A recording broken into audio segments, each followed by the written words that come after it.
ये तलाक मेरी बेटी अमू की शादी होने तक टल जाए। तलाक तो देना ही पड़ेगा, समझी? इसके बारे में सोचना नहीं तुम। सही कह रहे हैं बाबा। तुम्हारे आई बाबा का तलाक हो जाना चाहिए। हाँ, मेरी आई अब तलाक के कागज पे तब साइन करेगी जब बाबा इसके एहसानों का हिसाब कर दे।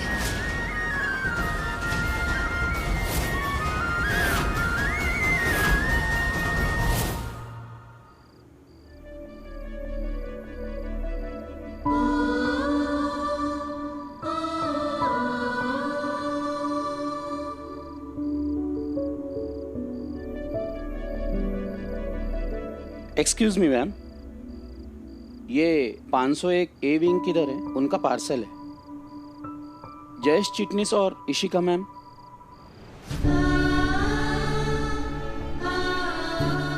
उस तरफ। Thank you ma'am. अब तो उन्हीं का घर है ना? आई की बीमारी की इलाज करवाने के बजाय कोर्ट से नोटिस भेज के खुशियां मना रहे हैं। इतनी जल्दी बदल गए बाबा। अरे यार शेकी, तू छोड़ ना। तू जानता है ना ये मामी ना कभी ना बदलने वालों में से। उनकी बातों का बुरा माना मत कर। Just don't take her seriously. पर यार ठीक है, अभी मैं खुश हूँ। देख सब कुछ सॉर्ट आउट हो गया। हाँ, सब खुश हैं। निमृत भी खुश है। हाँ यार, थैंकफुली सब खुश है। अब तू भी खुश हो जा शेकी। एक सेकंड, आइए आइए आइए। झापना पधारिए। Virat Singh Ahuja at your service. ओ भाई भाई भाई, तू ओवर एक्टिंग तो ना कर, रहने दे। अबे यार 24 घंटे बाद तो टेंशन जाके खत्म हुई है, थोड़ा तो एंजॉय करने दे। और पता है मुझे क्या लगता है कि इसका क्रेडिट तेरी एबीसी को भी जाता है। देख कैसे उसने यार तेरी बात मानी, उसने सबको सॉरी कहा यार, है कि नहीं? वो बंदी इतनी बुरी भी नहीं है। तो मुझे लगता है कि तूने रिटर्न फेवर में उसके लिए कुछ तो करना चाहिए अच्छा सा। पहली बात, वो मेरी एबीसी वेबीसी नहीं है, मेरे टाइप की बंदी नहीं है, यू नो दैट। दूसरी बात, ये पूरा कांड किसने किया था? एबीसी ने। इसको सॉल्व किसको करना चाहिए? एबीसी को। तो मैं उस फूल को फूल क्यों दूं? हाँ? Okay okay. भैया कुछ ले लो ना। हाय, ये दिखाओ। Come on bro, grow up यार। तू बच्चा नहीं रहा भाई। हाँ तो बुढ़ा भी थोड़ा हूँ शेकी। वैसे भी ना तुझमें बुढ़ापे तक बचपना रहने वाला है। एग्जैक्टली बचपना है, और बचपना थोड़ा ना सब में होना चाहिए। तू भी रख अपने अंदर थोड़ा। ये लो बेटा। भैया खुले नहीं है। कोई बात नहीं, आपसे मांगे किसी ने खुले नहीं ना। चल जा। भैया बेस्ट हो, आपको सब कुछ बेस्ट ही मिलेगा। क्यूटी। देख, विराट सिंह आहूजा बेस्ट है ब्रो। बेस्ट नहीं, बेस्ट। एक्चुअली ना जो तेरा बेस्ट साइड है ना, काश कि अमृता को भी दिख जाए कभी। तू उसे हर एंगल से दुष्टी दुष्टी दिखता है। एक्चुअली उसकी गलती नहीं है भाई, तेरी हरकतें ऐसी है। हो गया तेरा, चल जा। तू एक काम कर, तू बुलबुल उड़ा, मैं तेरी गाड़ी उड़ा के लाता हूँ, ठीक है? जा आराम से। हाँ हाँ, दारजी की है।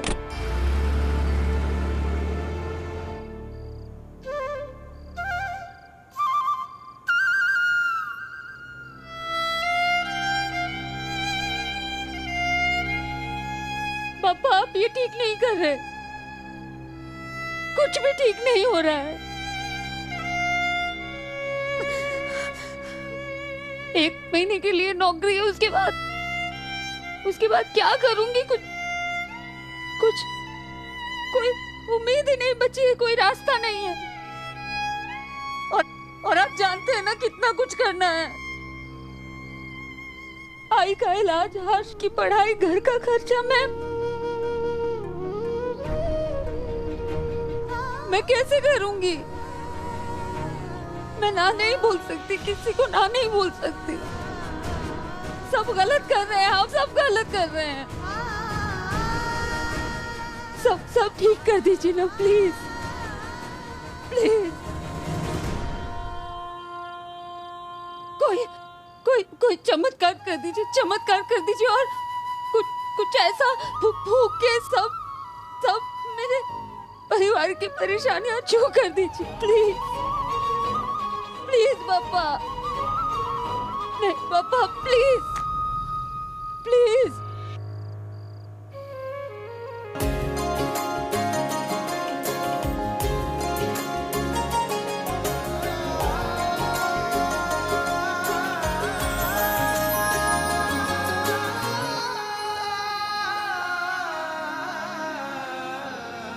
प्लीज मेरे लिए सिर्फ एक इशारा भेज दो पापा।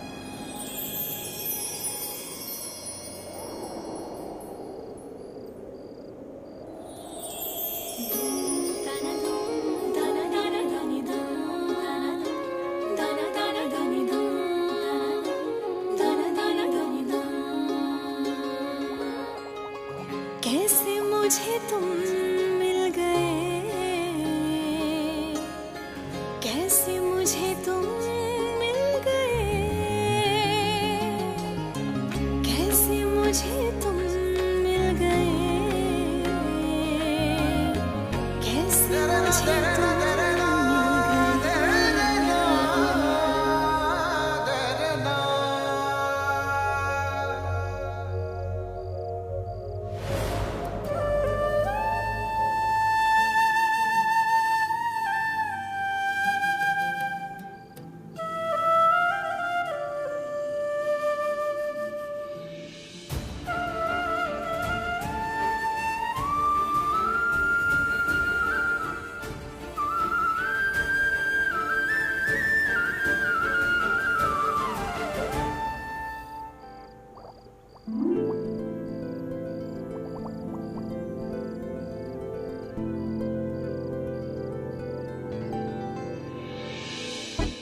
नहीं नहीं नहीं नहीं नहीं, विराट बेटा इसको घर लेके गया ना तो मॉम तो तेरी बैंड बजा देगी। इतना बड़ा बिजनेसमैन ये बचकानी चीजें कर रहा है। हाँ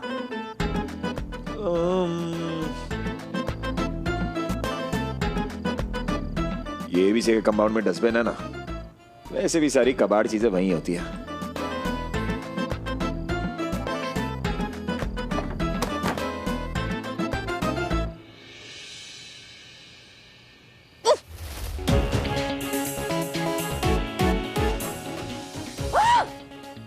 वो मिस्टर शिंगदाना जब मेरे सामने नहीं भी होता है तो भी मेरा खून जलाता है।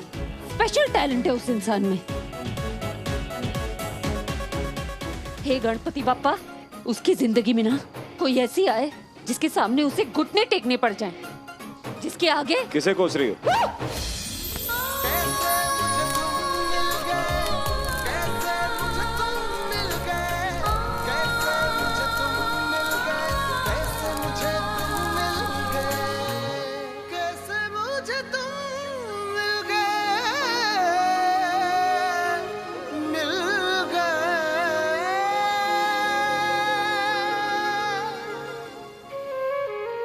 कैसे मुझे तुम मिल गए, मिल गए। हॉबी है? हाँ? नहीं, ऐसे गिरते पड़ते रहना हॉबी है तुम्हारी? क्या? और अभी किसको कोस रही थी? कुछ शेंग शेंग कर रही थी? शेंग शेंग नहीं मिस्टर से। क्या हुआ? बोलो, चुप क्यों? मैं क्यों चुप होंगी? आप सामने होते हैं तो गुस्सा आता है मुझे। चुप कैसे रहूंगी? ये नोटिस पीरियड खत्म होने के बाद शायद ऐसा हो जाए मिस्टर सिंह।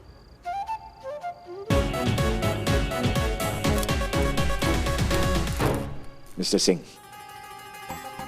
इसका मतलब मुझे कोस रही थी ना? तो आप ऐसा काम ही क्यों करते हैं? ये क्या पहना रखा है मुझे? क्रिसमस ट्री बना दिया है। न चल सकती हूँ, न बैठ सकती हूँ, न उठ सकती हूँ। अभी तक घर तक नहीं गई हूँ मैं। क्यों? क्योंकि पैर फंसा हुआ है हील में। लेकिन मैं आपको क्यों बता रही हूँ? आपको क्या फर्क पड़ जाएगा?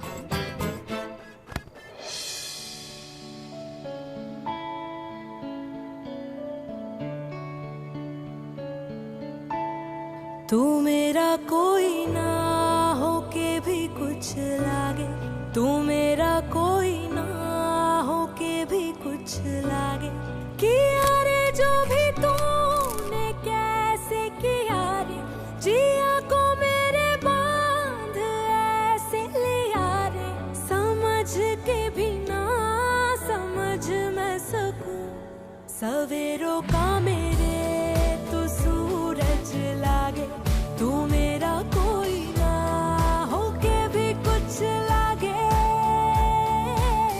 अपना बना ले पिया, अपना बना ले पिया,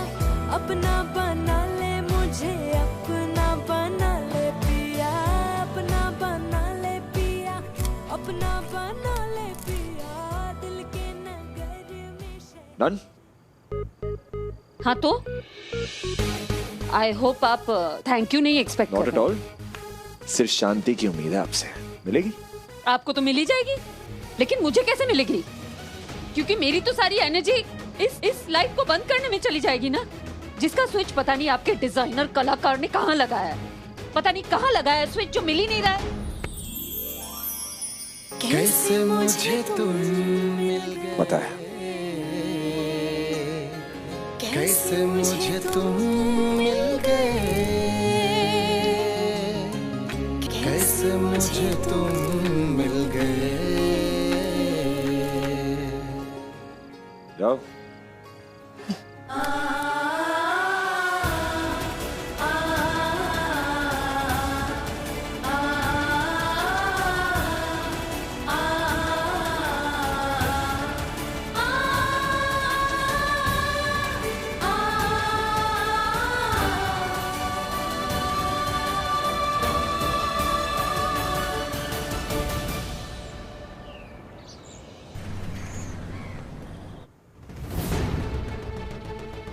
आजकल के डिवोर्स केसेस में अगर दोनों पक्षों की सहमति हो तो डिवोर्स फौरन हो जाता है, लेकिन आप लोग 1-2 साल की नहीं 30 साल पुरानी शादी तोड़ रहे हैं।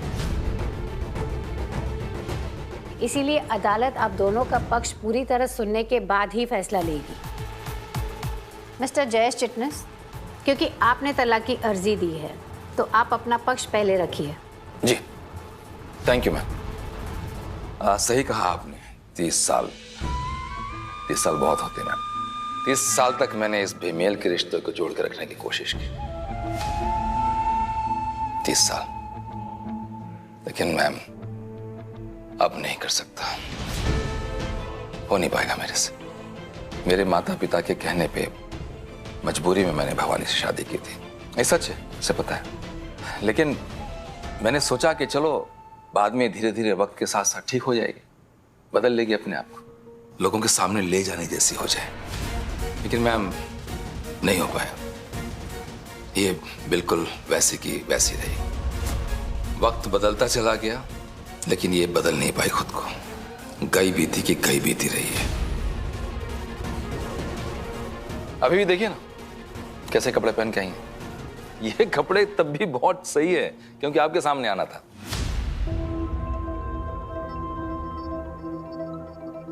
लेकिन इन्हें अगर घर में देख लेना आप, घर में जो कपड़े पहनती हैं, काम वालियों के कपड़े भी इनसे अच्छे होते होंगे। जबकि मैंने किसी चीज की कोई कमी आज तक नहीं रहने दी जज साहिबा। बैंड्रा जैसे पॉश एरिया में रहती हैं मेरे साथी, लेकिन इनकी आदतें भाइयों जैसी, शॉल वाली औरतों जैसी, बिल्कुल 2-2 रुपये के लिए लड़ती है रिक्शे वालों से, सब्जी वालों से, बीच चौराहे पे खड़े होकर 2 रुपये के लिए। कौन करता है ऐसा भाई? मैम ये ह्यूमिलिएशन और ये बेइज्जती मैं अब और नहीं बर्दाश्त कर पाऊंगा। मैं चाहता हूं कि कुछ ठीक हो जाए, लेकिन नहीं हो पाएंगे। इंग्लिश नहीं आती थी, ठीक है, मैंने समझाया कि भाई इंग्लिश नहीं आती, इंग्लिश सीख लो, इंग्लिश स्पीकिंग कोर्स में कहीं जाके एडमिशन ले लो। लेकिन नहीं, इनसे ना हो पाएगा। ये आज भी क्योस को च्योस पढ़ती हैं। च्योस मैम, क्योस को। ये है ये देहाती गंवार। कोई मेल नहीं मैम, कोई मैच है ही नहीं हम लोगों का। 30 साल हो गए, ना मैच था ना मैच है। बहुत कोशिश की, ना हमारे शौक ना हमारे ख्यालात, किसी चीज का कोई मेल नहीं है। समझ में नहीं आया 30 साल तक कैसे झेला मैंने उसको। खैर, इनके साथ जो बीतने थे बीत गए, लेकिन हमारे बच्चे मैम बहुत लायकदार हैं, बहुत लायकदार। उनको पढ़ाने लिखाने में मैंने कोई कमी नहीं रखी है। जितना खर्च मुझसे हो पाए मैंने किया उनके लिए। मेरी बेटी बैंकर हो गई और छोटा बेटा वो मेडिकल की तैयारी कर रहा है, निकल जाएगा वो भी। लेकिन इसको मैम किसी भी चीज का एहसान नहीं है। मेरे किसी भी एहसान को ये नहीं मानने वाली है। अब ये इसने मेरे बच्चों को मुझसे अलग कर दिया, उन्हें लेके इस घर से चली गई है जहरीली औरत। जिस थाली में आप खाते हो उसी में छेद। जिंदगी भर मेरे टुकड़ों पे पली है, मेरे घर की रोटियां खाई हैं। आप बताइए, अगर कोई इंसान किसी का नमक खाता है, वो नमक हरामी करेगा क्या?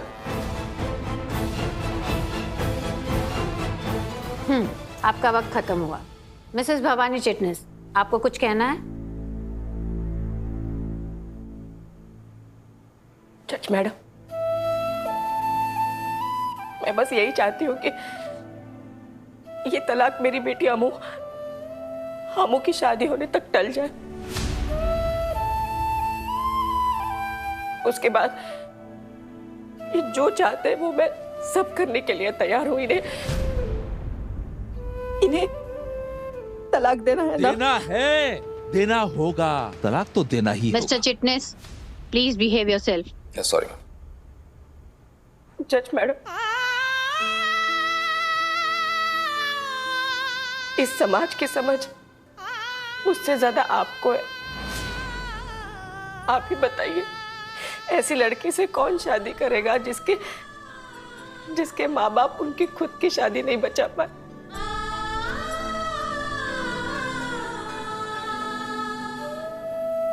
मेरी बेटी की परवरिश, उसके संस्कार, उसके हर बात पर उंगली उठेगी। कोई नहीं थामेगा मेरी बेटी का हाथ।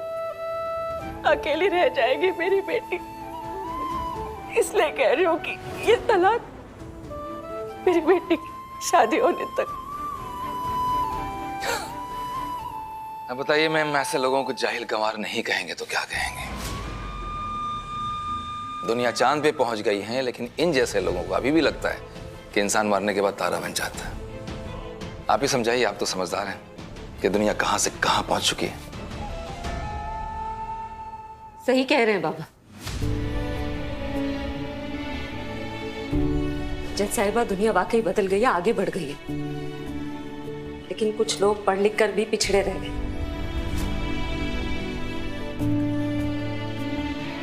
ये पिछड़े लोग मानते हैं कि हाउसवाइफ का जो काम होता है ना, उसका धर्म होता है, इसलिए बहुत आसान होता है पूरे घर का ख्याल रखना, बच्चों को पाल पोस कर बड़ा करना। लेकिन कुछ लोग पढ़ लिख कर इवॉल्व हो जाते हैं, उनको पता होता है ये काम कितना अहम है। और दुनिया बदल गई है तो मेरी आई को भी अपनी सोच बदलनी होगी। उसे समझना होगा कि मेरी शादी ना होने का और उसके तलाक का कोई लेना देना नहीं है। तो तुम्हारे हिसाब से तुम्हारे आई बाबा का तलाक हो जाना चाहिए।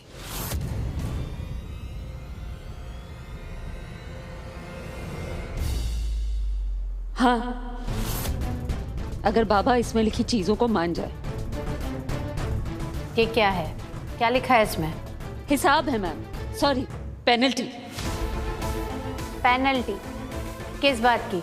मेरी आई के काम, उसके प्यार को अंडर एस्टिमेट करने की पेनल्टी, उसे रिकॉग्नाइज ना करने की पेनल्टी।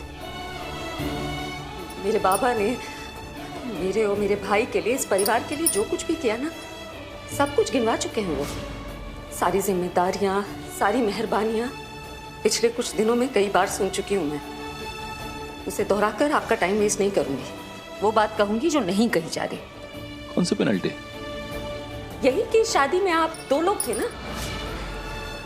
मेरे बाबा ने अगर इस परिवार के लिए कुछ किया है तो मेरी आई ने भी कम नहीं किया, अपने बच्चों के लिए, इस परिवार के लिए, अपने पति के लिए।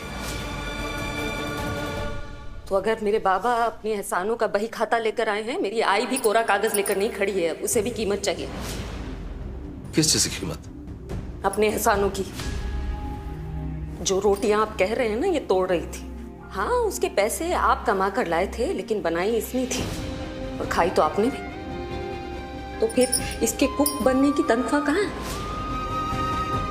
जज साहिबा, मेरे बाबा ने कहा कि मुझे और मेरे भाई को पढ़ाया है इन्होंने महज फीस ला कर दी है हमारे कॉलेज और स्कूल की। हमें पाल पोस कर बड़ा करने में थैंकफुली ज्यादा योगदान मेरी आई का रहा है। बाबा तो ऑफिस में रहते थे, वो भी 9 to 5, ऑफिस बंद, क्लॉक आउट। लेकिन आई साल के 365 दिन 24/7 काम करती है, no offs no weekends. Exam हमारे होते हैं ना, नींद इसकी उड़ जाती है। एडमिशन की लाइन चाहे कितनी भी लंबी हो, फॉर्म्स पहले मेरे और मेरे भाई के लिए आते हैं, क्योंकि लाइन में खड़े होने के लिए आई है ना।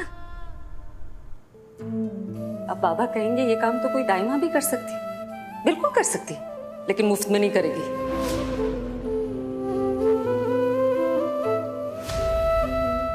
साल दर साल हम सब के लिए त्योहारों पे नए कपड़े आए हैं, लेकिन आई वही एक ही साड़ी अलग अलग ढंग से पहन के बार बार खुश होती रहती। दाई माँ को, कुक को, काम वाली को तो बोनस मिलता है ना त्योहारों पे। कहाँ है इसका बोनस? बोनस? कुछ सालों पहले मेरे बाबा का बिजनेस में लॉस हो गया था, उसकी भरपाई मेरी आई ने अपने सोने के गहने गिरवी रख कर दिए। कम ऑन यार। तो फिर सोने के आज के भाव में उन गहनों की भरपाई करनी होगी।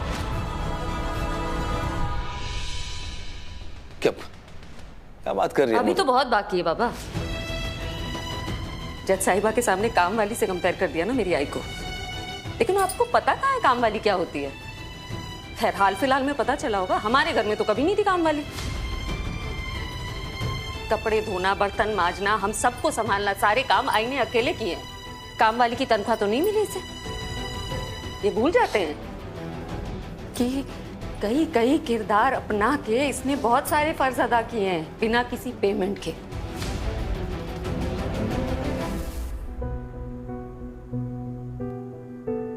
इनकी अपनी माँ जब बीमार पड़ी थी ना, इनके अपने भाई ने ख्याल रखने से इनकार कर दिया था। मेरी दादी का ख्याल तब मेरी आई ने अकेले रखा था। उनके लिए डॉक्टर और नर्स दोनों वो घर पे ही बन गई। क्या बात? नर्स डॉक्टर की फीस होती है ना, इसे तो नहीं मिली कोई फीस। और बदले में इन्होंने क्या किया? डॉक्टर की सलाह के बावजूद मेरी आई की दवाइयां नहीं बदली गई, इनफैक्ट खर्चा बचाने के लिए उसका इलाज ही रोक दिया, जिसकी वजह से कुछ दिनों पहले इसे डायलिसिस पे रखा गया था। उस मेडिकल नेग्लिजेंस का भरपाया उनको करना पड़ेगा। मेडिकल नेग्लिजेंस मतलब? अक्सर काम के बाद पार्टियों में चले जाते हैं मेरे पापा। महीने में 15 दिन घर के बाहर ही डिनर करते, लेकिन कभी आज तक इन्होंने फोन करके नहीं बताया आई को कि आज देर से आऊंगा या आज बाहर ही खा लूंगा। और ये उन्हें खाना दिए बगैर खुद भी नहीं खा पाती। तो इसका ओवर टाइम तो कभी खत्म ही नहीं हुआ, तो वो ओवर टाइम का भी पैसा ऐड करना पड़ेगा।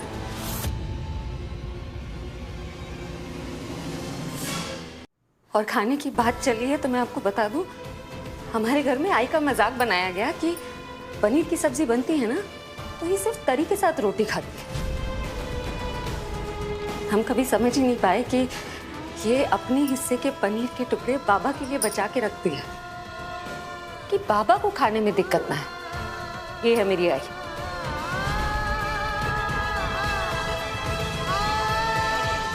हमेशा अपने से ऊपर अपने परिवार, अपने बच्चों को, अपने पति को रखा, और इसी से तलाक चाहिए मेरे पापा को।